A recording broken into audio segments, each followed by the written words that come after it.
नमस्कार, कसे आहात तुम्ही सगळे? आय होप तुम्ही खूप मजेत असाल. तर कालच्या व्लॉगमध्ये तुम्ही बघितलं असेल मस्तपैकी आम्ही मटर पनीरची भाजी केली होती आणि जर व्लॉग बघितला नसेल तर लिंक डिस्क्रिप्शन बॉक्समध्ये देते, नक्की जाऊन चेक करा.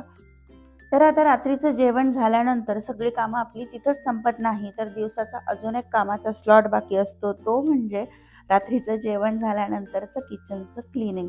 हे खूप महत्त्वाचं आहे, कारण जर सकाळी असं अस्ताव्यस्त पसारा असलेला, उष्ट असलेला किचन जर बघितला, तर उठल्यावरचा जो सकाळचा फ्रेश मूड असतो ना, तो लगेच तिथेच खराब होतो आणि डोक्यासमोर अशी सगळी कामांची लिस्ट येते आपल्या आणि मग आपण त्याच्यातच आपला सगळा गोंधळात दिवस जातो. त्यामुळे सकाळी फ्रेश वाटावं म्हणून रात्री अशी मस्तपैकी किचनची सफाई करायची असते आणि ते आपण सगळ्या मैत्रिणी करतच असतो. पण म्हटलं चला आज तुमच्यासोबत छोटासा व्लॉग शेअर करूयात. तर इकडे माझा थोडासा भात उरला होता, तर तो मी व्यवस्थित डब्यात काढून घेते आणि कुकरला जी थोडीशी भाताची शीतं राहिलेली असतात, ती हाताला थोडंसं पाणी लावलं, त्यामुळे लगेच निघून जातात. म्हणजे कुकरमध्ये काही राहत नाही. तर असं पॅक डब्यामध्ये ठेवते, बाहेरच ठेवते, कारण आमच्या इथे खूप थंड वातावरण आहे आणि भात बाहेर राहतो व्यवस्थित, त्यामुळे बाहेरच ठेवला. त्यानंतर जी काही भांडी घासायची होती ती किचन सिंकमध्ये ठेवते एक-एक. थोडीशी काकडी उरली होती, सॅलड केलं, निम्म्या काकडीचंच केलं कारण काकडी खूप मोठी आहे, तर आता तिला रॅप करून ठेवलं म्हणजे उद्या वापरता येईल. फ्रीजमध्ये ठेवून दिली तिला. चॉपिंग बोर्ड वगैरे असं सगळं धुवायला ठेवलं आणि सर्वात पहिल्यांदा जो आपला किचन ओटा आहे म्हणजे प्लॅटफॉर्म आहे तो स्वच्छ करून घेते मी. म्हणजे मग भांडे घासले, खालचा फ्लोअर क्लीन केला की मग स्वच्छ काम होऊन जातं आपलं.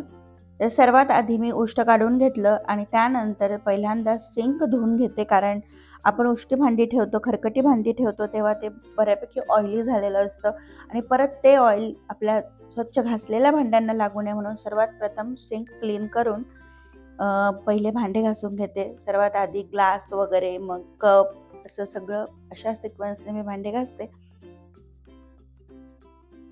जर कधी अगदी क्वचितच रात्री माझे भांडे घासायचा मूड नाही झाला, तर मग मी उष्ट काढून ठेवते. पण असं होत नाही, जेव्हा मला वाटतं की मी नाही घासणार आहे आज, तेव्हा मी डिशवॉशर लावते. मोस्ट ऑफ द टाईम मी डिशवॉशरच लावते, कारण त्याची एक हेल्प होते. तरी पण जे डिशवॉशर सेफ भांडे नसतात ते पण घासायला असतातच, त्यामुळे क्लीन करावंच लागतं. आणि रात्री असंही म्हणतात की उष्टे भांडे वगैरे ठेवू नये किचनमध्ये. तर इकडे माझे स्वच्छ भांडे करून झालेले आहेत.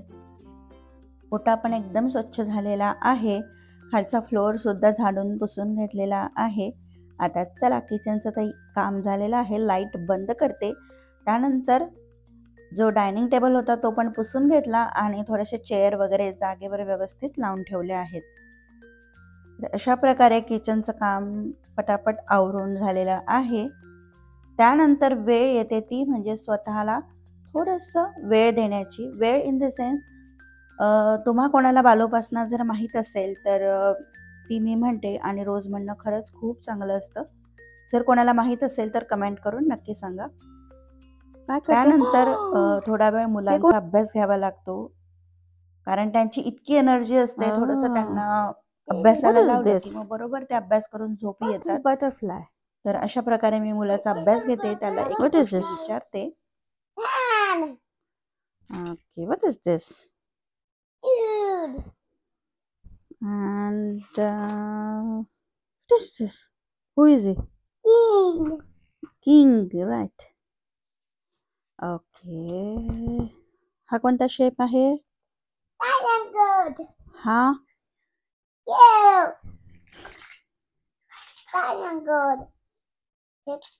हा कोणता शेप आहे?